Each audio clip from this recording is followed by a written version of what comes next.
Alors Valérie, entrons dans le vif du sujet. Oui. Qu'est-ce que c'est l'aromathérapie? Alors, bonsoir déjà tout le monde. L'aromathérapie, donc c'est une branche de la phytothérapie et c'est la thérapie par les plantes en fait. Et l'aromathérapie, c'est une approche par laquelle on va utiliser les huiles essentielles et les hydrolats. Les hydrolats, qu'est-ce que c'est?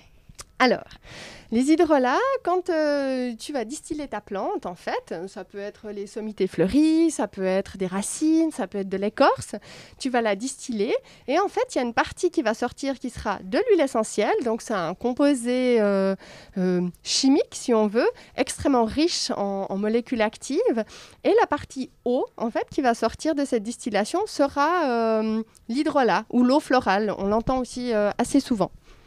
Et alors, comment cette approche est arrivée dans le service clinique dans lequel tu as travaillé et qu'est-ce que ça a permis d'apporter aux patients? Alors, comment ça a arrivé? C'est un long chemin. Donc, j'ai eu des prédécesseurs incroyables qui ont mis en place le projet avant que j'arrive. Et ils ont... Donc, ça a pris plusieurs années, hein, bien sûr, à mettre en place. Ça ne s'improvise pas. Et... l'idée, c'était de pouvoir proposer une autre approche en fait pour la gestion des symptômes, pour que les patients puissent aussi être acteurs et que les soignants aient aussi d'autres outils en fait pour accompagner les patients dans ce qu'ils vivaient. Parce que c'est vrai que le service hospitalier dans lequel je travaillais, c'était dans le service d'infectiologie où la majorité des patients ont des hémopathies malignes, donc des cancers du sang, si on veut, et sont des personnes qui ont des traitements très très lourds, avec beaucoup d'effets secondaires. Ils font presque tous les effets secondaires possibles, on va dire, qu'on pourrait avoir avec les chimios. Donc, il y avait cet aspect-là et aussi l'aspect que lorsqu'il y a les greffes de cellules souches, le greffe de moelle osseuse, si on veut, il y a une odeur assez forte qui se dégage du produit de conservation et c'était aussi dans l'idée de pouvoir masquer un petit peu ça puis amener une autre odeur pendant que les patients recevaient en fait les cellules souches. Donc, il y a eu un petit peu ces deux aspects-là. Et concrètement, comment ça se passait? Vous le proposiez à chaque patient? C'était là de toute façon dans l'air ambiant? Comment ça s'est déroulé? Alors, de nouveau, il y a différentes choses. On a, tout au départ, les choses sont allées par étapes, hein, comme toute nouvelle chose dans un service, mais c'est vrai que ce qu'on avait l'habitude d'utiliser, c'était en olfaction. Pourquoi l'olfaction? Parce que c'est une voie qui est safe, donc sécuritaire, et puis du coup, ça permet vraiment aux patients d'avoir accès aux huiles essentielles sans prendre de risques avec des interactions avec leur chimiothérapie ou les traitements qu'ils peuvent prendre. Par olfaction, donc là j'ai amené des diffuseurs, c'est pas ceux qu'on avait dans le service, mais c'est des diffuseurs d'huile essentielle. Donc on a eu des diffuseurs qu'on utilisait lors des réinfusions, donc des greffes, et on proposait aussi aux patients sur des petites compresses pour qu'ils puissent eux-mêmes respirer. Et vers 2015-2016, on a un petit peu revu le projet avec une autre collègue aussi certifiée en aromathérapie, comme moi, donc elle a fait une formation. Et on a proposé des sticks cette fois-ci, par symptômes, si on veut. On a pris en compte... Qu'est-ce que c'est un stick? C'est un bâtonnet? Alors, c'est comme ces petits bâtonnets de Vicks Vaporub, vous avez peut-être tous déjà vu, vous dévissez et vous allez venir le respirer. Et dans ces bâtonnets-là, en fait, on a créé des synergies. Des synergies, c'est donc des mélanges d'huile que les patients pouvaient respirer en fonction des symptômes. Donc, il y en avait pour les problématiques de maux de tête, pour les... troubles digestifs, peut-être pour l'anxiété, pour l'insomnie, pour la fatigue. Voilà, on a vraiment identifié les symptômes qui reviennent le plus fréquemment et pour pouvoir proposer une approche différente des traitements habituels et aussi pour pouvoir donner aux patients un outil supplémentaire pour la gestion des symptômes. Et ça, ce sont des huiles qu'on trouve ici. Qu'est-ce que vous avez utilisé particulièrement? Alors, les huiles qu'on trouve au sein du service, on en avait une vingtaine. Alors, ce n'est pas forcément celle que j'ai amenée du coup, mais on avait de l'amande poivrée, on a de l'encens, on a... qu'est-ce qu'on a comme ça? de l'eucalyptus radié, on a de la lavande vraie, de l'orange douce, du citron, du pamplemousse. Enfin voilà, c'est pas une liste exhaustive, mais c'est vrai que ça donne quelques pistes. Et chaque huile a ses principes actifs et son champ d'action, bien sûr. Donc, c'est actif quand on le respire. Ça, c'est une possibilité d'utilisation. Tout à fait. Est-ce qu'il y a d'autres possibilités d'utilisation de ces huiles essentielles? Alors oui, absolument. Nous, on a choisi de les proposer en olfaction. Ça s'appelle de l'aromacologie, si on veut. Parce que le mécanisme d'action, il y a une quantité minime qui va arriver au niveau de la circulation. Mais il y en a quand même, mais un tout petit peu. Et ça va surtout venir stimuler au niveau du cerveau le centre des émotions. Et c'est sur ce terrain-là qu'on va jouer. C'est clair qu'on peut utiliser les huiles essentielles par ingestion, on peut se les appliquer sur la peau. Il y a des ovules qui se font, il y a des suppositoires qui se font. Donc il y a vraiment, ça peut être mis dans un bain. Mais c'est vrai que là, après, pour le conseil et le suivi des patients qui prennent des médicaments, il y a un risque d'interaction qui est vraiment à ne pas négliger. Parce que ça peut vous faire augmenter votre quantité plasmatique de certains médicaments ou diminuer. Ça peut avoir des interactions. Donc c'est pour ça que faites attention si vous êtes en traitement à pas faire vos mélanges tout seul ou demander conseil bien sûr à quelqu'un qui s'y connaît. Donc à chaque fois, le conseil, c'est quand même d'en parler à son médecin traitant, à son oncologue ou son équipe soignante. Chaque fois qu'on veut utiliser une huile essentielle, disons si on est déjà sous traitement. Voilà. Après, il y a des gens qui vont avoir l'habitude d'utiliser des huiles essentielles et qui, au quotidien, avant la maladie, c'était tout à fait correct. Et quand il y a un traitement peut-être un petit peu plus lourd qui vient, on ne pense même pas au fait qu'il pourrait y avoir des interactions.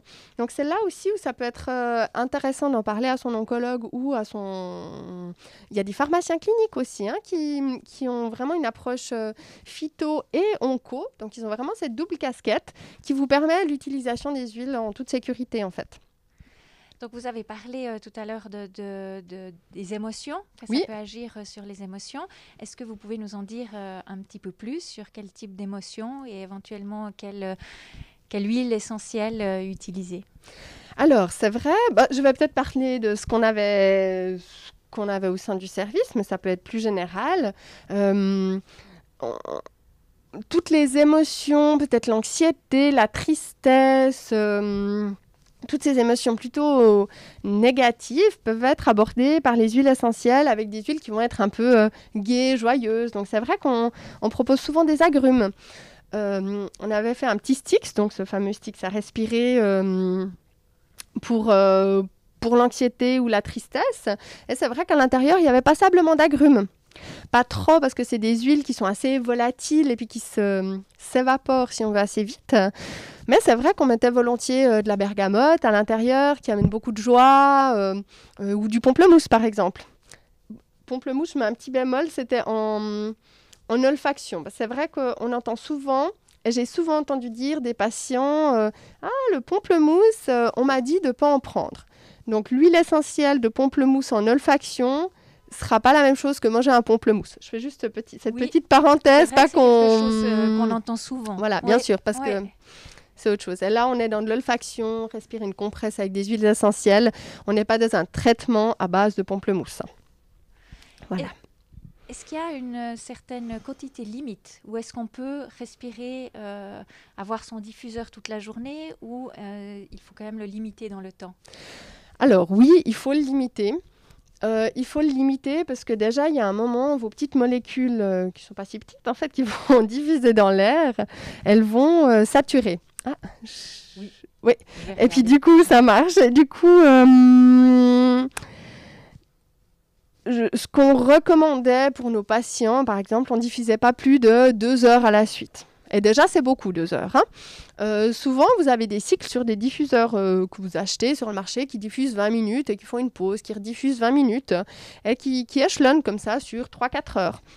Donc, c'est vrai que nous, on avait mis cette limite-là aussi, dans le sens où, quand on fait une réinfusion de cellules souches, il fallait qu'on puisse aussi couvrir le laps de temps dont on avait besoin, en fait.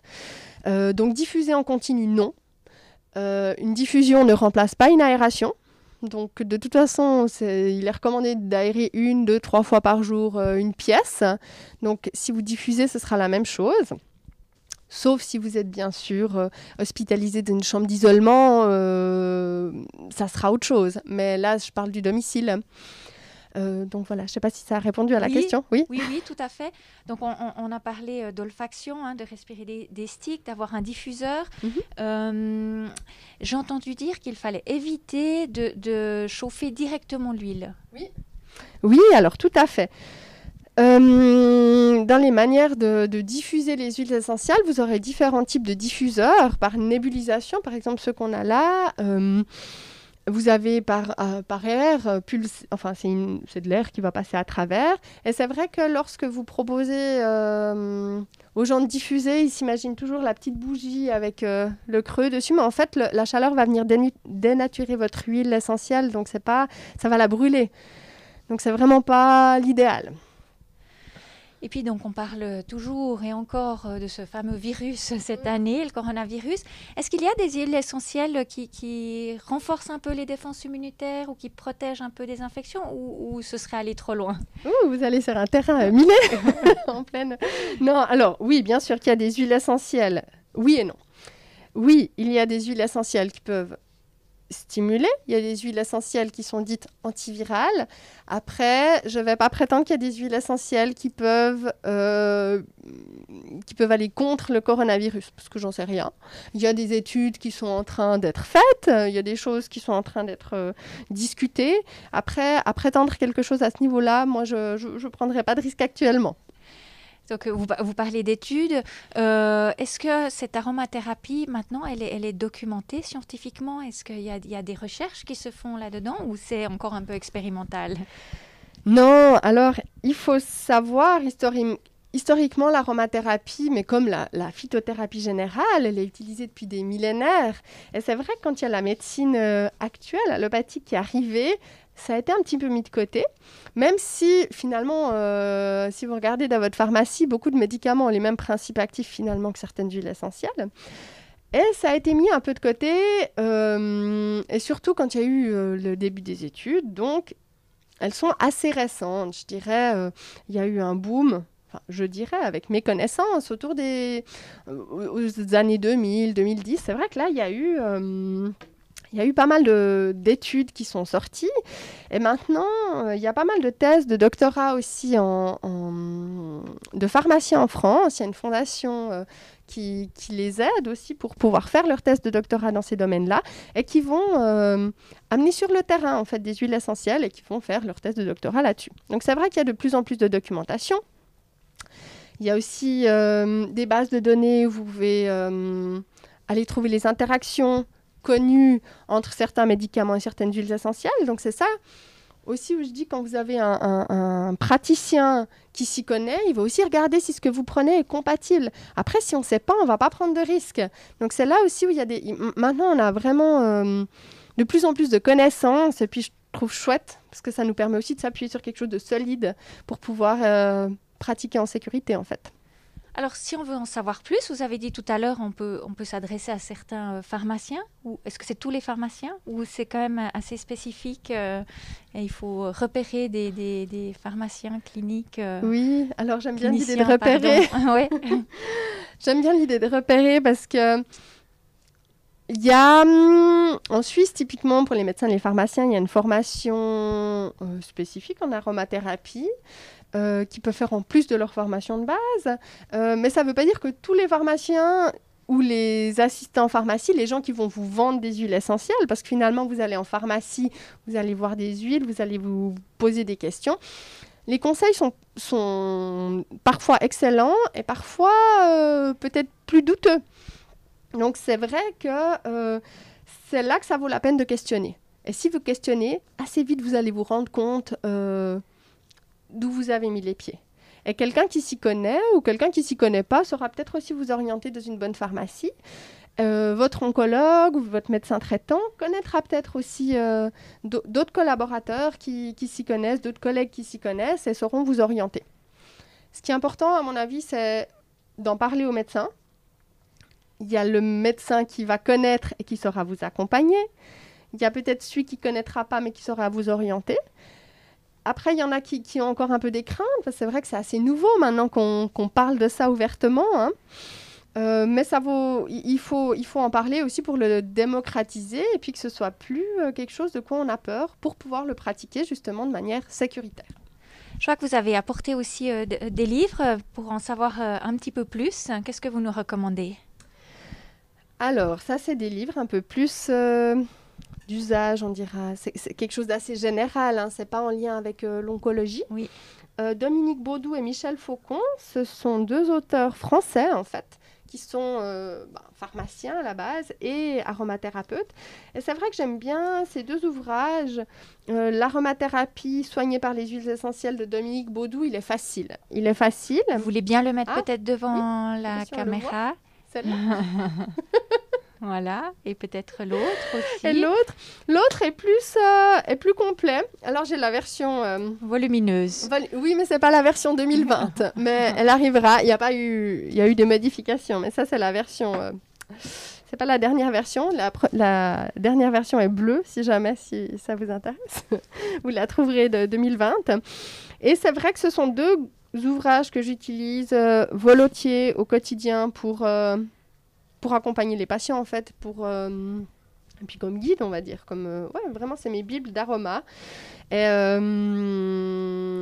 toujours en lien avec l'actualité et avec les recherches actuelles. Donc, c'est clair que c'est un bon soutien. Je vois que le temps avance. On va parler aussi de yoga pour faire une transition en termes d'huile essentielle. Qu'est-ce qu'on pourrait utiliser simplement pour déjà se détendre et se préparer à une séance de yoga? Alors, c'est vrai qu'il y a plein d'huiles qui peuvent être proposées. Moi, j'aime bien proposer pour la partie du départ où il y a de la respiration. Maintenant, à l'époque des masques, c'est un peu plus compliqué, mais on fait quand même. Et du coup, moi, j'adore les conifères. Donc, c'est vrai que le sapin baumier, par exemple, qu'on respire là derrière, mélangé aux agrumes, c'est quelque chose qui peut tout à fait être proposé. Après, je propose aussi facilement justement des agrumes. Et ce qui est intéressant, c'est comme ça va venir au niveau des émotions. Au début du cours que je propose à la LVC, on a toujours un tour de table, tour de tapis si on veut. Et des fois, le fait de sentir ces odeurs-là va venir réveiller un souvenir plus ou moins agréable, mais ça peut aussi être une porte d'entrée pour parler de quelque chose dont on n'aurait pas parlé. Ou alors juste échanger quelque chose d'hyper chouette qu'on a vécu 20 ans en arrière, parce que ça nous rappelle un souvenir. Donc voilà. Et puis sinon, ce qu'on met facilement, moi j'aime bien mettre à la fin du cours, vraiment pour la relaxation totale et la détente, de la lavande vraie. Toujours en olfaction, je précise. Et voilà, mais il y a vraiment pas mal de possibilités. Alors, dans ces cours de yoga que vous animez à la Ligue vaudoise contre le cancer, quelle forme de yoga vous proposez, vous pratiquez? Parce que j'ai entendu dire qu'il y avait quand même pas mal de formes, de types de yoga différents, d'approches différentes, plus ou moins. Alors, c'est vrai qu'il y a beaucoup d'approches yogiques différentes. Je ne vais pas aller dans le détail philosophique de qu'est-ce que le yoga, mais on va dire l'approche physique, plus centrée sur le physique. C'est vrai que là, c'est un yoga très doux. C'est un yoga très doux dans le sens où l'idée est vraiment de pouvoir s'adapter à la personne qu'on a en face. C'est un petit groupe, ça me permet de connaître chaque participante et de connaître dans les grandes lignes son parcours, ce qui me permet de savoir où elle en est et aussi là où on peut aller et là où on ne peut pas aller. Du coup, on va pratiquer un yoga qui est accessible à tous et l'adapter en fonction des spécificités de chacun. Est-ce que c'est donc adapté à toutes, à tous, mais est-ce que c'est accessible à tout le monde ou est-ce qu'il y a aussi certaines formes d'exercices qu'il faut éviter? Enfin, j'ai en tête ces postures complètement incroyables, la tête en bas. Alors, on ne fait pas de postures incroyables. Quoique, des fois, on peut être amené à faire des choses folles, mais on ne va pas faire de postures... comment dire ? Le yoga, comme on imagine souvent justement cette posture à l'envers, jambes levées, ultra souple. c'est pas ce qu'on va rechercher. Là, ce qu'on recherche, c'est se reconnecter au souffle, se connecter au corps, réapprendre les limites de ce nouveau corps aussi, qui a été peut-être modifié par un alitement, diminution de la masse musculaire. Enfin voilà, retrouver en fait le lien au corps et aussi reconnaître les limites. Parce que quelqu'un qui avait des limites là, après certains traitements, les aura peut-être là. Mais du coup, il va falloir qu'elle se rende compte que le curseur, il s'est un tout petit peu déplacé. Donc ça, pour moi, c'est ça qui guide la pratique. C'est pas d'aller dans quelque chose, on n'est pas dans de l'acrobatie, on n'est pas dans du... chacun fait sa pratique, on n'est pas à regarder ce que fait l'autre, on fait pour soi ce qu'on arrive à faire et ce qui nous fait du bien en fait. Est-ce que vous proposez des exercices à faire chez soi, en complément du cours de yoga qui se donne une fois par semaine? Alors oui, j'ai eu fait là pendant le confinement, je leur ai fait sur une feuille pour qu'elles puissent suivre, reprendre les exercices en fait qu'on avait déjà fait avec les corrections possibles. Moi j'aime bien l'idée de me dire que la personne a déjà pratiqué une fois pour qu'elle sache aussi les choses auxquelles elle doit faire attention. Parce qu'un mouvement à un temps donné, ça peut très bien se passer, mais si on le répète quotidiennement, si l'alignement n'est pas bon, il y a un moment où on peut aussi se faire mal. Et puis, c'est pour ça que j'aime bien l'idée de donner un cours en vrai. Parce qu'on a eu donné par Zoom, on a fait en vrai, en présentiel et en Zoom, mais c'est vrai qu'on ne voit pas la même chose. Donc du coup, moi, c'est plus délicat de pouvoir aussi accompagner les gens avec cette distance-là. Après, ça c'est fait, et puis ça c'est quand même bien fait. Pas mal de patients, et vous avez entendu ça dans votre pratique aussi, expriment cette difficulté, et on en a parlé avec le professeur Heinzer il y a quelques semaines, cette difficulté à s'endormir, cette difficulté à retrouver du sommeil. Est-ce qu'il y a, encore une fois, sur le thème de la détente, un exercice particulier que vous pourriez nous décrire, que tout un chacun qui nous regarde pourrait peut-être pratiquer ce soir? Alors, sans oui. que je m'endorme c'est pas l'idée. Avant 6h30. Je n'ai pas la prétention de remplacer un somnifère ou autre. C'est vrai que des exercices de relaxation qu'on fait souvent à la fin du cours, ou que j'ai eu fait assez souvent avec mes patients aussi, soit pendant des gestes douloureux ou justement le soir, c'est vraiment quelque chose de simple et de basique que tout un chacun peut faire chez soi. Dans son lit, il risque de s'endormir avant la fin, mais c'est égal, c'est d'aller imaginer détente des pieds en remontant jusqu'à la tête, en relâchant les bras. Et c'est vrai que ça, souvent, c'est une relaxation qui est très agréable, simple à faire, qui demande un petit peu peut-être de pratique, de visualisation. Parce que moi, c'est vrai que j'aime bien imaginer une boule chaude qui détend partie par partie. Et puis, à la fin, ça permet de se détendre. Et aussi, quand il y a des douleurs peut-être intenses, j'ai une fois une patiente qui m'avait dit « j'avais des douleurs très, très fortes. » Et du coup, ça me permettait de penser à autre chose et puis de penser à autre chose que ces douleurs. Et je me suis dit « de fil en aiguille, on entend, on affine. » Et puis, c'est vrai que ce type d'exercice-là peut vous détendre. Et là, vous guidez donc les participantes à travers cet exercice. Il y a des remerciements pour vous en direct. Voilà, je crois que ces cours sont très appréciés. Comme pour l'aromathérapie, alors il y a les cours à la Ligue Vaudoise contre le cancer, mais si on a envie aussi un petit peu peut-être ou pratiquer en dehors de la Ligue, comment choisir un cours de yoga? Alors, il y a des professeurs de yoga qui sont excellents et qui ont pu... Il y a différentes formations qui existent. Il y a des formations aux États-Unis, en France. En Suisse, il y a une formation de yoga suisse qui est très dense et complète, sur 4 ans. Donc, il y a différentes formations de yoga. Après, ça veut dire qu'il y a une étiquette. Et derrière cette étiquette, des fois, ça vaut la peine d'aller regarder qui s'y trouve. Et puis aussi écouter peut-être son intuition si vous êtes bien avec la personne et que vous vous sentez bien après le cours, que vous n'avez pas de douleur et que vous vous sentez en confiance. Je pense que ça vaut aussi la peine d'écouter ça. En plus, de regarder un petit peu le parcours de la personne et de connaître aussi peut-être que vous puissiez partager votre état de santé. parce que selon où vous en êtes dans vos traitements, vous pouvez avoir peut-être des fractures ou des fractures spontanées, de l'ostéoporose ou peut-être une pression diminuée. Enfin voilà, toutes ces choses-là, je pense que c'est important de pouvoir les partager avec votre enseignant de yoga pour que lui puisse de nouveau soit vous orienter vers la bonne personne, soit vous proposer des exercices adaptés.